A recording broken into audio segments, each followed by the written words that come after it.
Alright, we need to talk about Modern Warfare 2 and why it's terrible. I wasn't gonna say anything, but I went on Twitter the other day, which was a mistake. It's always a mistake. And I saw so many people simping for this game, and I just was like, why? There's so many reasons why it's probably the worst COD campaign I've ever played. And now I haven't played all of them, but I've played at least probably half of all the COD games and their campaigns. And there's some I like and some I don't like, and this one is the worst one I've ever played. It might be objectively the worst one that's ever been released, but I'm not going to say anything about that because I am biased and I have my own opinion. And by the way, let me just start this out by saying, if you like the game, that's okay. All right, I'm not saying you can't like the game. There were actually a lot of aspects of this game that I really enjoyed, which we'll talk about after I say all the negative stuff. My opinion does not reverse your opinion, okay? Feel free to change your mind, but I'm not asking you to change your mind. I don't care if you change your mind. I don't care if you don't like it, and you shouldn't care if I don't like it. That's just how this works, okay? I'm just gonna tell you the reasons why I didn't like it. Okay, so let's do that. First of all, I thought I shouldn't compare this to the original Modern Warfare 2. One, because that's not fair. The original Modern Warfare 2 is a legend. It's, you know, it's untouchable. But then I thought, well, they did call it Modern Warfare 2. And then I started to get pissed off because they called it Modern Warfare 2. Okay, I'm trying to keep calm here, okay? So I'm trying to keep calm. When you name your video game the exact same name as the game that is the most iconic Call of Duty that's ever been made, bar none, right? Regardless of whether you think it's the best or not, it is the most iconic game, all right? There's no question. When you name your game after possibly one of the most iconic FPS games of all time, top 10 at least, if not top 5 FPS games of all time, you gotta be prepared to be compared to that game, right? I mean, what else did you want? Listen, if I name my kid Jesus Christ, he better be a cool guy. Okay, if I name my kid Shroud, he's got to have some pretty good aim, okay? That's all I'm saying. They were asking to be compared to this game. They wanted the name. You can't have the name and not have the expectation, okay? You can't have the name and then not also follow through on the legend. So I am going to compare it to Modern Warfare 2, the original. And I even went so far as to re-download the OG Modern Warfare 2, the real Modern Warfare 2, and I played it yesterday, 3.5 hours, because I was like, you know what, I want to get this right. I don't want to speak out of turn. And also I wanted to decide for myself, is it just nostalgia that keeps us tied to this old game? Is it just the remembering our childhood days that makes it the best thing ever and not actually the game itself? And I got that answer, okay? And I'll tell you right now, the answer is it's not nostalgia. Okay, let me rephrase that. Partially, yes, it is nostalgia, obviously. I mean, we're all nostalgic about the original Modern Warfare 2. That comes with being an icon. But in its own right, if it were released today with no prior knowledge of the game, it would still become the icon that it is. It's a fantastic game. I played it and I did not notice how old it was. I just played the new Modern Warfare 2. Fantastic looking game, by the way. Feels really great to shoot. Everything feels great in that game. It's brand new. It feels modern. And then I hopped straight into Modern Warfare 2, the original, you know, the game that's over 10 years old. And I honestly didn't notice. Like, the game feels fresh. It feels new. Yeah, the graphics don't look as great as they do now, but they aren't that bad. Like, honestly. Like, yeah, don't look too close at anyone's face. Okay, you're gonna notice that it's not quite real life. I was impressed. I thought what was gonna happen is I'm gonna load this game up and it's gonna feel super old and clunky and I'm just gonna have to suffer through, you know, the oldness of it to get to the greatness that is the story and the combat. But it wasn't like that at all. I hopped straight into the campaign. It felt fine. The graphics were good enough that I didn't notice that they were bad, right? And it just goes to show that no matter how good your graphics are, if your game isn't up to snuff, it doesn't matter. Like, we're playing a single player campaign. If the story isn't top notch, then what is it for? Gameplay mechanics and story, the two things you have to get right. Graphics come third. Sorry to say, but that's just the truth. All right, so let's get into this comparison then, because again, they asked for it. So in no particular order, here's a list of things that the original Modern Warfare 2 does a lot better than the reboot of Modern Warfare 2. The level of detail in the original M-Dub-Dos was insane. And it's from the very first moment that you enter the game. You go to the firing range with Sergeant Foley and you're demonstrating to these new troops how to fire your weapon and do all the basic things, which also serves as your tutorial, right? So, okay, no big deal. Like, you jump in the game, okay, this is the tutorial, blah, blah, blah, I know how to do this. But I noticed something that I had never noticed before. There's a translator to the side, like Sergeant Foley's on your left, and I'm like, there's someone speaking some sort of, you know, Middle Eastern language, some Arabic probably. And I'm like, wait, why is he speaking Arabic and translating to these people? And I look at them and they all look kind of Middle Eastern. Again, hard to tell because, you know, the graphics aren't super modern. So, but then I was like, wait a second, we are training these, I forgot where they are in the beginning, Afghanistan, I guess. We're training these Middle Eastern troops in the basics of fighting, of Army Ranger fighting.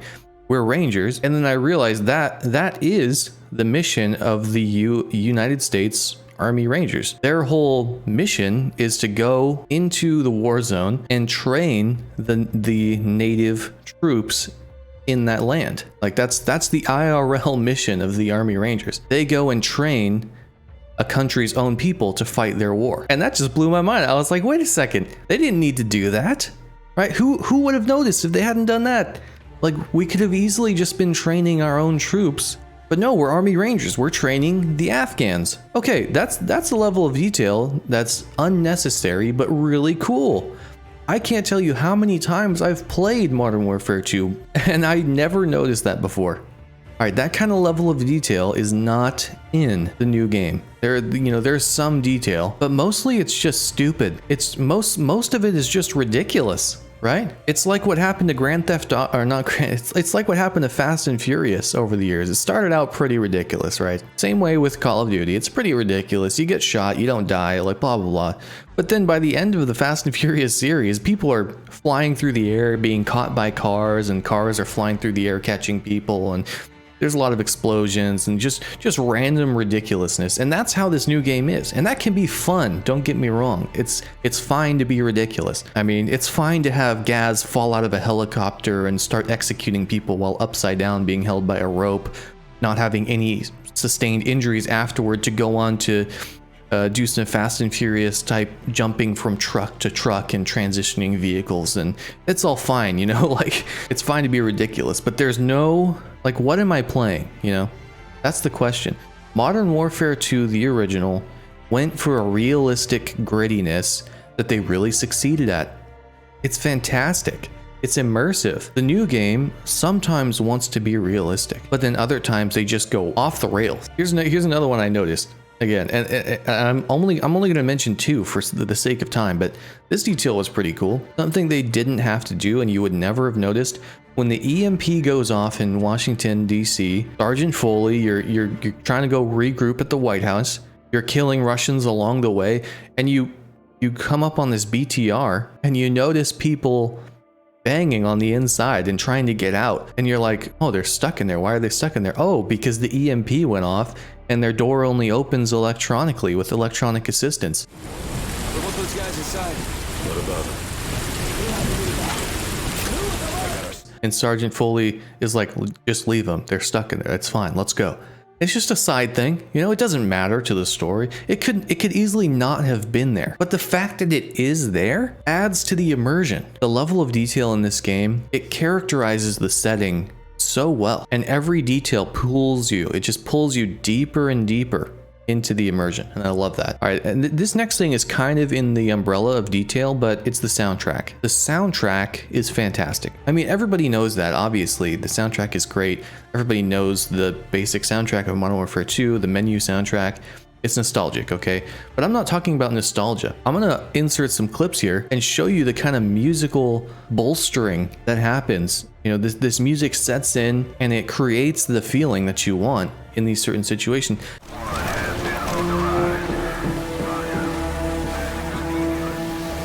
Use your flares!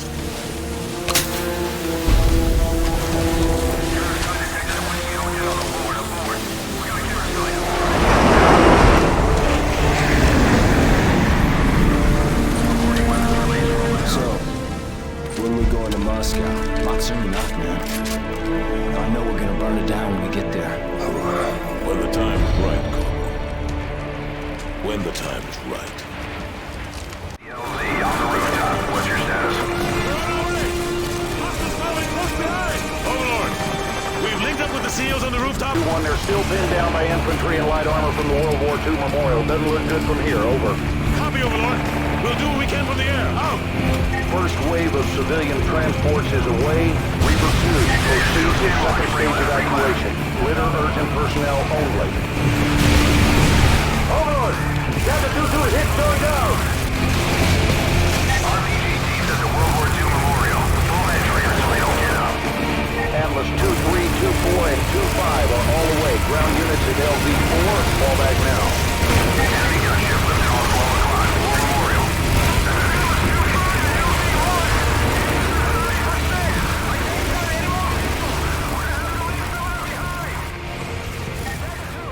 And it's no surprise that I look in the credits and there's Hans Zimmer's name. Of course, right? I mean, of course. It's got to be him. I can't escape this guy. Everything I listen to just turns out to be Hans Zimmer. Like, he's just done everything. The new sound, I don't remember a single thing about the new soundtrack. I'm struggling even now to remember details of the different missions in the new game. You know, it's there and, you know, it doesn't hurt, but it doesn't help either. All right, let's talk about probably one of the most important things in a Call of Duty campaign, the characters. And let's start with the first person you see in the new game, Ghost. Okay, Ghost is a legendary guy. Ghost, you know, if you played the old Modern Warfare 2 campaign, he was the cool dude who's always there to help you out, right? He's the cool guy with the mask. You never see his face. He's a mystery, but he's reliable. He's always there. He cares for you. He's a professional soldier. Yes, and I get in the lore, he's a dual personality kind of guy, and you know, he's kind of a psycho, but that's not really a big part of the Modern Warfare 2 experience. What you experience is a connection with Ghost as your wingman, as a cold-hearted, steely-eyed killer who knows what to do, and he's always on the ball. And it just adds to the coolness that his mask is a skull mask, and he wears those sunglasses to hide his eyes. Okay, the new Ghost is a complete whack job. All right, he's a joke. First of all, what is this mask? What is it? Where did you get that from? How many hours at the sewing machine did this Simon Riley spend to get that mask perfect? Also, how is it staying on his face? Is this dude a professional seamster? Like, that's a lot of work to put into a mask, and it doesn't look that great, guys. I'm sorry to say. You know, the mask by itself could have been cool, but when it's attached to this weird, like, it almost looks like a leather, like, I don't know what you would call it. It's just a blanket that he put over his head and drapes over his shoulders. It really annoys me, I gotta say. So not only does he look kind of weird and wacky, he doesn't have the same gravitas that the old Ghost had. The old Ghost was simple, right? He had a ski mask that he painted. That's something semi-believable, right? You could see someone doing that and still be within the realm of sane person. The new Ghost is so extra. There's no way anyone in the military would ever get away with that. Immediately, my immersion is broken because he's just such a cartoon character now, and it makes no sense. I'll tell you right now, if I'm an operator and my teammate is doing that, I'm gonna raise some complaints. Not to his face, because he'll probably kill me in my sleep, but to my superiors. I'm like, I don't trust this guy. This guy scares me. He's kind of weird. You know, I can't get down with the endless nights of sewing that he does for his costumes. Now, some people will say, well, he's supposed to be a psycho. He's supposed to be a weirdo. He's supposed to be the outcast who does the weird stuff. And that's fine. I understand that. I just think it's way too much. And when I went back and played the original, that Ghost was way cooler than this Ghost. This Ghost is also super rude, you know? Like, Last one says they call you Ghost. Actually, I believe he prefers to That'll do. he's very like a mean guy. The other problem I have is that everyone is scared of him for some reason. Well, I say for some reason, I guess it makes sense with the description that I just gave him. He is a whack job who's likely to snap at any moment. You know, there was some kind of like false character development that we as the players never saw. You know, they're just trusting, the developers are just trusting that we know the Modern Warfare 2 legend and how cool he is, and they're building off that when this has nothing to do with the previous game. It's a reboot. It has nothing to build off of because they took it away. Why? I don't know.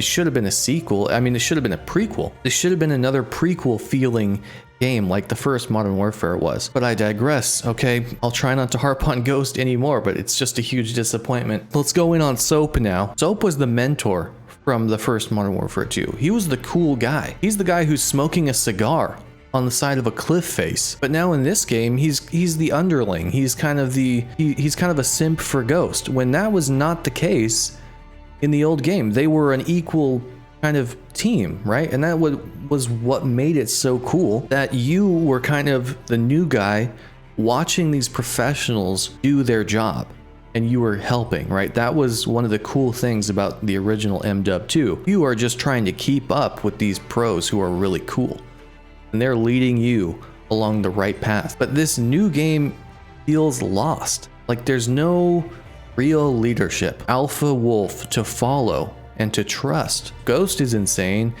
Soap is kind of a jokester and kind of like an inconsequential character. I'm lost as to who am I supposed to look up to here. Price could have been a kind of good character to look up to when you're playing as Gaz, in that 1 out of like 10 million storylines that you follow in this game. But even he takes a back seat, right? He doesn't really help you at all. In the one mission where we think we're gonna have some cool like teamwork going on, the sniper mission, the one that harks back to the original all gillied up, he ends up just kind of telling you, all right, you go and do some stuff. I'm just gonna sit here and do pretty much nothing. A mission where you also, it starts out as a kind of tactical, realistic type thing where you're sniping in ghillie suits and trying to sneak past people, and ends up being a completely joke of a mission where you're just running across a hill back and forth trying to get collats on NPCs. What is that? What kind of mission is that, man? What am I playing? Hello? Did any of these people actually play the original Modern Warfare 2? Nothing about this is okay. There's nothing that breaks my immersion in the game more than Captain Price saying repeatedly every time I line up a shot, see if you can take 2 with 1 shot. What? Why even do that? It's nowhere near realism. Again, not that the game needs to be realistic, but pick a lane, man. Anyway, what was I talking about? Oh yeah, Price. He just leads from the back. A classic, like just kind of an ass. Just tells you what to do and you go do it. Like, why is he even there? I could have done this all myself. He gives me a bunch of useless information, you know? In the first game, Price led from the front. He was with you the whole time. He was the badass who was doing cool stuff. When we got him out of jail, that is. So what ended up happening is the only character I really enjoyed was Alejandro. Alejandro and his right-hand man, Rodolfo, they were cool. They were badasses. They knew what they were doing. They got you out of sticky situations. They held your hand. They were there for you. I really enjoyed the missions with Alejandro and Rodolfo. They were the only characters that I looked forward to seeing. Oh yeah, I forgot Farah was even in the game. She's just there in name only, basically. We see her for a few seconds on a motorcycle shooting people, I guess. That's what she was doing. I don't really know. Don't even get me started on that whole mission, which was an abysmal failure of game design. So Farah, I don't even think she counts in this game, to be honest. So there's that. And then I guess you have Gaz. He's kind of just boring though. He isn't really, you know, which is fine, okay, because the guy you play as is not supposed to really have much to do with anything. You are an outside observer in all this. That's what the original was like, and that's part of what made it so interesting, the Padawan learner. But you did have a big part in what happened in the story, and you played a really big role in actually playing the game, unlike in this game, which I guess we'll get into now. I was amazed at the amount of time in the Modern Warfare 2 2022 gameplay that I was not actually playing the game. And what I mean by that is, in my mind, Call of Duty is you running around shooting people. Part of the fun of the original Modern Warfare 2 is that every mission you got a different set of guns, and they were each uniquely loaded out and purpose built for you to take on whatever mission you're taking on. And the variety of guns that you can choose from is really fun. Like, the extreme of that would be the estate mission, right? I forgot what it's called, but you get there and there's like several rooms just filled with guns, and you can choose any one that you want. That's sick, right? I want more of that, because as much as the original story was on rails, They actually let you choose a lot about how you went about things. The new game completely failed at that. Like I think half of the game was you letting other people do the work, right? You're either calling it an airstrike or you're in an AC-130 for way too long, okay? It was fun for 5 minutes. Shooting from the sky down on a top-down game is not what COD is. All right, that mission went on way too long. The driving mission, what game am I playing here? Is this Need for Speed? Is this some bootleg version of Grand Theft Auto? Oh yeah, I'm playing COD, but wait, I'm now jumping from trucks and now I'm playing this mini game where I have to avoid mines. It was really annoying. It was not well made, and even if it was well made and well designed, it was obviously just filler. Okay, it wasn't cool to do. And again, I'd be fine with it if it didn't last a million years. Stuff like the breaks from the combat is good. It's really good. It helps the pacing. It helps the monotony. But in this game, they go on way too long. They need to at least cut the time in half for those missions to be successful. And then we get to the crafting missions. I'm gonna try my best here. Keep a level head. I'm playing Call of Duty. I don't want to craft anything. I don't want to. I don't want to do it. I didn't buy this game to craft things. I didn't buy it for that. I want to shoot people. I want to knife people. I want to push people off buildings. I want to set people on fire. I want to explode stuff. I want to see cool things happen. What I don't want to do is run around without a weapon, no way to defend myself, slowed down because I'm injured, and play Escape from Tarkov. I don't want to take tape, and I don't want to take a fan blade, and I want to take a little bit of rope and craft a pry tool. Never have I been more disappointed in a Call of Duty mission than when I was playing that.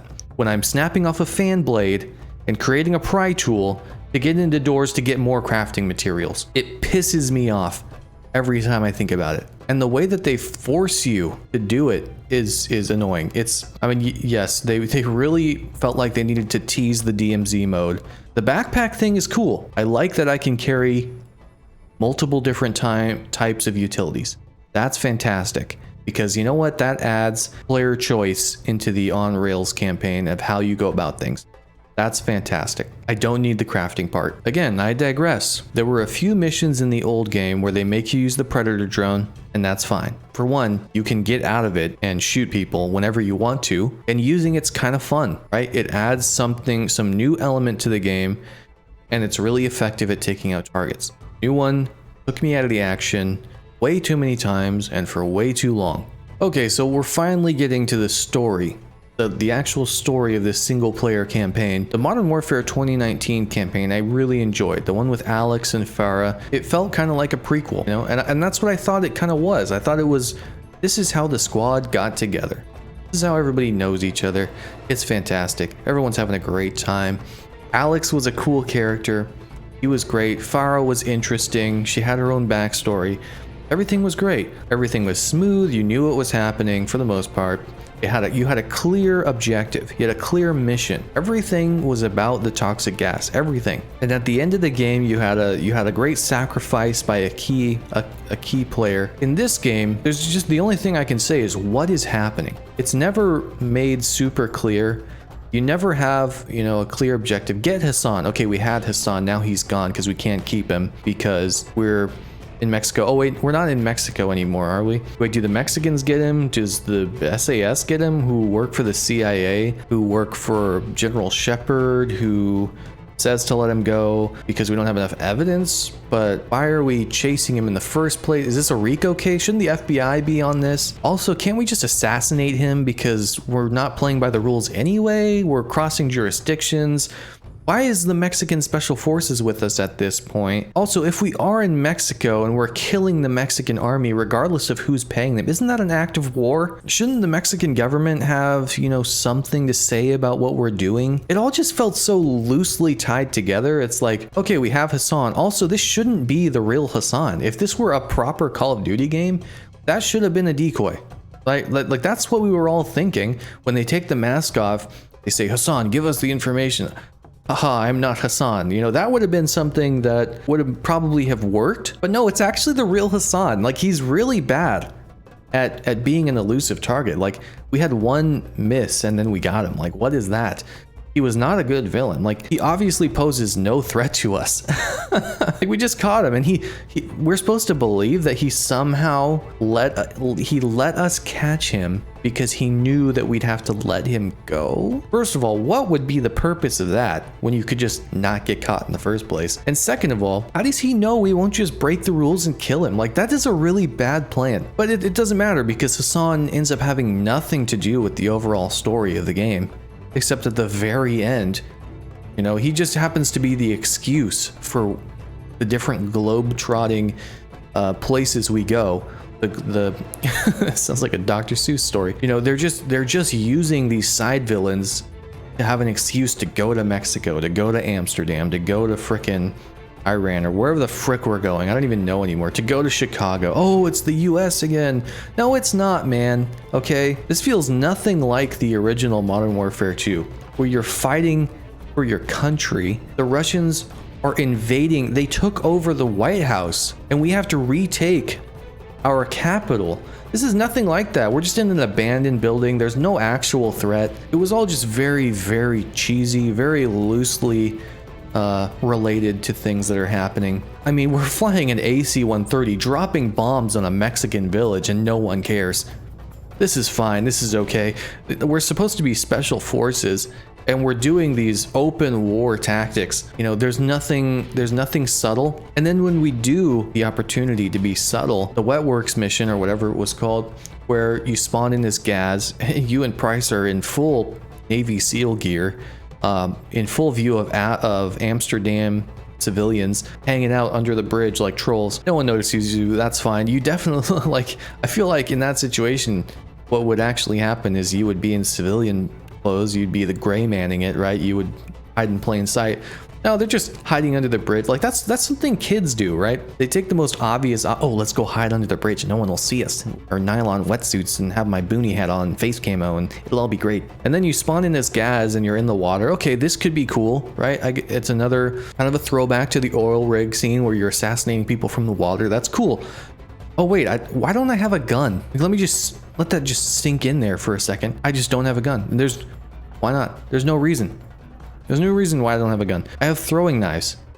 In what world does an operator choose to deploy to a mission with throwing knives? Again, it's just a forced style of gameplay. We don't get to choose. The beauty of the old game, if I want to take him out with throwing knives, I can, but I have a gun because that's what makes sense. What? What? Come on. I'm sick of this forced style of gameplay. Like, oh, let's make them play like this to have this experience. You didn't used to have to do that. We're in the gulag. Price says, pick up a riot shield. You don't have to pick up the riot shield. You're in the snow and you're co-sniping with Price. He says, you take the right one, I'll take the left one. You could take both of them if you want.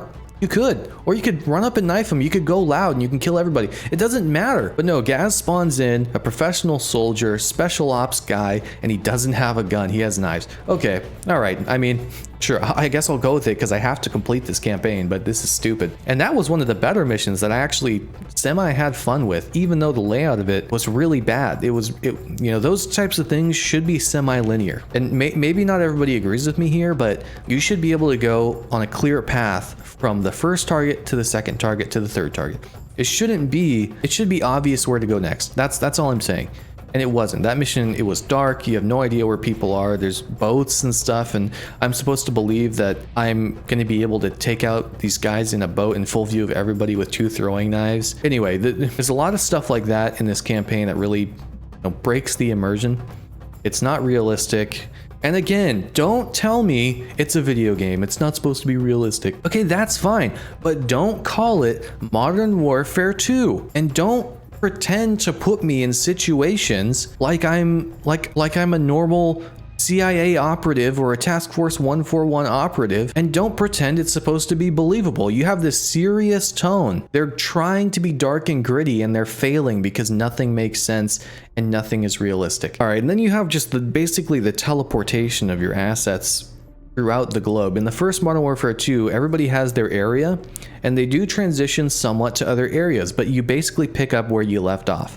You go from being Roach with Soap and Ghost, and you go to be Private Allen. And it makes very clear sense how everybody got where they are in the world, right? You're not one guy taking a plane from place to place.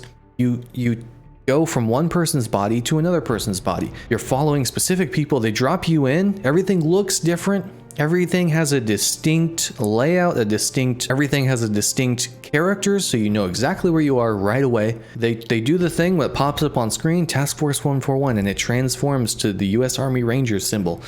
Hey, cool. I'm Ramirez again. We're taking the White House. Oh, I'm back to Roach because I'm in Navy SEAL gear. Everything looks blue, and I'm here with Price and everybody, and we're taking an oil rig, and we're storming the gulag, whatever it is. This game had no flow. It had no distinction between who was who and who was where and why we're where we are. People teleport from place to place. It's Gaz and Price come and rescue you from, they were across the globe, and now they're somehow rescuing you in the Mexican facility or whatever they're doing when you're on the wall there. It's, again, it just doesn't fly. It doesn't. I can only suspend my disbelief so much. And Modern Warfare 2 did a great job of deciding when that should be, right? Because there's always going to be some suspending of disbelief, no matter what you're watching a movie, playing a video game. You've got to overlook something to be immersed. And Modern Warfare 2, the original, chose the right things to detail. They chose the right things to make realistic, so that you could successfully suspend your disbelief and remain immersed. The new game does not do that. It just forces you to do the things it wants you to do, and like it or not, that's what you're gonna have to do. Oh yeah, I didn't even talk about, when we were talking about letting you play the game, I didn't even talk about the CCTV mission. What an egregious, what just a shameless mission. Okay, you're driving up to the base, right? He's saying, oh, they have CCTV, we can have someone guide the other person to plant the explosives. You're like, cool, let's go. And he's like, I'll have Soap guide me through or whoever you're playing at that point. I'll have Soap guide me to playing the explosives. And I'm like, wait, I'm not going to be the one on the CCTV, right? Like, I'm going to be the one actually doing the thing, because it's Call of Duty and I'm the player, right? Like, I am playing the game, right? Pretty sure I bought the game and plugged my mouse and keyboard into my computer and am operating the player, the Call of Duty universe. Oh no, I guess Ghost is the main character, which again was fun for a few minutes. I'm not gonna lie, I had a good time. But I was really surprised when they said, oh no, you're not gonna do anything. It's Ghost who's doing the thing. Like, really? I feel like that should have been me. I don't know, man. Am I crazy? Am I insane? All right, let's just get to the ending of the game. This is taking way too long. Thanks for watching if you're still with me. We're getting through this. I want to know what you guys think about this. I want you to comment. I want you to join the Discord and talk about this, because I realize that just because I think this should be a certain way doesn't mean that that's reality. Fact is, a lot of people enjoyed this game. I may not understand why they did, but they did. I want you to tell me why you enjoyed this game, why you didn't enjoy this game. Anyway, the ending of the game, how do I say this? It was unsatisfying, to say the least. Unsatisfying. I felt no closure. You know what I'm saying? At the end of the original Modern Warfare 2, it's you and Price, and you're chasing down Shepard, inching closer and closer. You finally catch Shepard, you get into Rust, right? And a fight ensues, you get stabbed, blah, blah, blah. But at the end of it all, you get to throwing knife him in the face. And it was all worth it, right? For that moment. It was all worth it because Shepard looks up at you as you're throwing it, and you see fear in his eyes, and you see his realization that he's about to die. And you see this, like they did this on purpose. You see that look on his face, and the throwing knife goes in his eye and he dies. And it ends with you and Price being okay. Now there's sadness because Ghost and Roach died, but at least you get the closure of killing the guy responsible. In this new game, there is no closure at any point. There's a lot of tragedy.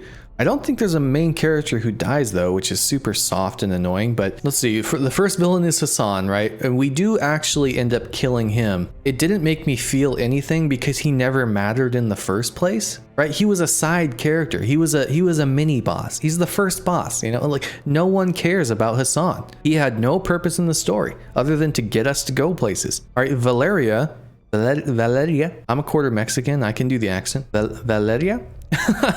Valeria also was let go. There's, she is one of the main causes of she was helping terrorists. She's a cartel boss. She should die. Okay? Hassan was the puppet. She was the one enabling him, but we just give him to the Mexicans, I guess. I don't know.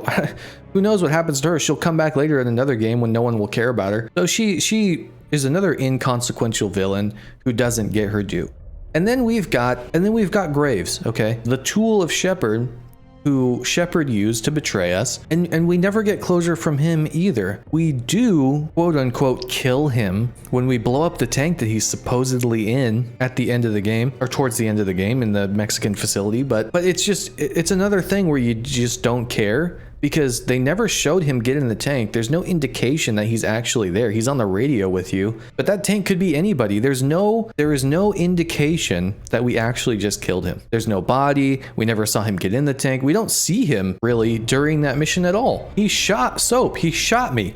I should be able to kill him, but no, he's probably going to come back in another game. He might have a scar on his face or something, but he's going to come back, right? It would be more of a success for this story writing team if he came back later and we didn't kill him, because that's what it looks like. If it ends up that he never comes back, it's even more disappointing. That mission was also really stupid, by the way. You have to run around a stupid firing range and open boxes to find C4. Come on, man. There's no creativity. So either I'm just supposed to believe that that's the closure we get from Graves, probably the number one villain in the whole story, the number one threat to us. There's no closure. And then we got the big boy, General Shepard, okay, who compared to the original General Shepard is definitely like the 360p version of the 1080p General Shepard, okay? He's the Wish.com General Shepard. He's the Craigslist General Shepard. Like, what is this? Like, General Shepard in the original series, and that Newman and I were talking a lot about this while playing Battlefield the other day, he was an insanely inspirational character. You start the game, he's on his monologue. It's a extremely well-written monologue. Everything Shepard says is profound. It makes you think. It's all about just war and do the ends justify the means. Classic storytelling, classic human issues that we deal with, that resonate with us. The new Shepard was just a fat desk jockey who's just lame. He's lame. He's not leading from the front like the old General Shepard. That old General Shepard was a badass. He had a freaking python. He's sniping people across a ravine. Get up on your feet, Private Allen. Let's go. He was cool. Like him or not, he was cool. He was a formidable foe, and he kills you and Ghost in a ruthless way, and he sets you on fire. This new General Shepard, he just sits behind a desk and tells the CIA lady what to do, and the whole premise of the game is that he made a mistake and let weapons fall into the enemy's hands, and now he's got to cover it up. It's just, what? Come on! This new guy he's just a sleazeball. And that, that can be the thing, right? It's okay that that's the motive, but when all of the villains are so lame, it's just very anticlimactic. There's nothing you're really fighting for at the end of the day. You're not trying to prevent worldwide destruction. You're not trying to take back your homeland from enemy invaders. There's nothing. Like, what are we doing here? And it would have been okay if at the end of the game, you see in a cutscene, you see General Shepard in his office, and Captain Price walks in from behind the curtain or in from the shadows and reveals himself, and he puts the gun to the side of General Shepard's head while standing behind him, and you see General Shepard be like, oh frick, I'm about to die. And then Price says some pithy quote, and he says, I said I was gonna come get you, blah blah blah blah blah blah blah, something really cool, and then taps him in the head, and then he's gone, and then the security rushes in, and what's her name? Got an L name. She rushes in and is like, oh, he's dead. What happened? And then maybe they, her and Price have a phone call. He's like, said I was gonna get him. And she's like, blah blah blah. Whatever. You know what I'm saying? It could have been really cool, but instead nothing happens. Nothing happens. You know what the worst ending is to a story? Nothing. That's the worst ending, when nothing happens. The more I think about it, the more I can't believe that they actually did that. It's like they're saving everything cool for Modern Warfare 3, the next game that they're going to put out. It's like, you got to give us something. Like, I understand that, you need to make another game and you need to save some story for that game, but you have to give us something, and Hassan's not enough. He's not enough, okay? So there, that's why I hate this game. That's why it was not fun for me to play. By the way, also, 6 hours was a long time. 6 hours is a long time for a Call of Duty game. It was way too long. It would have been different if the 6 hours were filled with action-packed cool cutscenes, developing characters, you know, fun things to do, but it was a boring 6 hours. It was a grueling 6 hours. The old Modern Warfare 2 was 3.5 hours long, and it was perfect. It was absolutely perfect. The pacing was perfect. Everything happened in the right time at the right junction in the story. The new game was just a drag of nothing after nothing after nothing. And listen, I'm sorry if you don't like this, I guess you call it a review, maybe a rant, I don't know. Sorry if you don't like my opinion, that's okay. You don't have to like my opinion. You can think I'm wrong all you want, you know, who cares? But I guess, you know, again, I wasn't gonna say anything, but I just get the sense that, allow me to be real here, and I'm wondering if I'm alone in this. Comment down below and let me know what you think. I just get the sense that we as gamers have been lowering our standards for much too long. I feel like a lot of people get something and it's passable and they say it's great, you know? A lot of people play something and it's okay, and they say it's lit, it's fire, you know, it's fantastic. It's words mean things, and I understand wanting to be positive.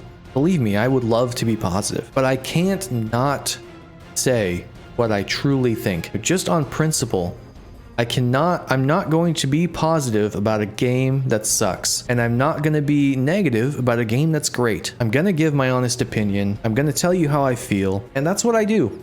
That's just what I do, man. I like to analyze things. I like to think about them. I like to absorb them, and I like to come to a conclusion. So this is my conclusion about Modern Warfare 2 2022. It's the Wish.com version of Modern Warfare 2. They should not have called it Modern Warfare 2.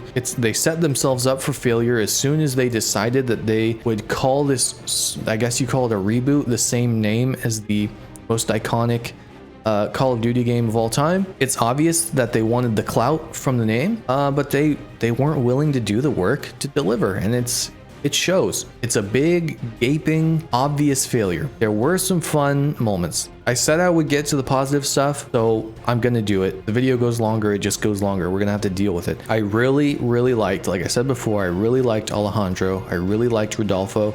The mission they did, even though they just randomly crossed into America to the US, even though they said 5 minutes before, we have to catch him before he gets into over the border because we can't go there. Oh, it's fine. Let's just go over. Let's just get him. It's just the national border. Who cares? I really liked those missions. They were compelling. They were fun. They had great pacing. The story was interesting. It was a new setting, new characters who were really cool. That's something that the Modern Warfare 2019 did really well. What else did I like? The graphics, fantastic. There's no denying that this game looked amazing in pretty much every way. It was well optimized, in my opinion. I don't have the state-of-the-art PC with the 4090 that everyone else does. I have decent stuff, and it worked really well on Ultra. Really great looking experience. Okay, they could tone down the film grain on the cutscenes a little bit. It's a little too much, but it's good. You know, we'll end it there. We'll end it on a positive note. Again, please share your opinions, join the Discord. Let's talk about this stuff. Again, if you like this campaign, if you like everything about it, that's great. I'm happy for you. You know, we can still be friends. It's okay. Like the video if you liked it. Subscribe if you want to see more content. And there you go. Those are my thoughts on the Modern Warfare 2 2022 reboot of the series. And I will see you later.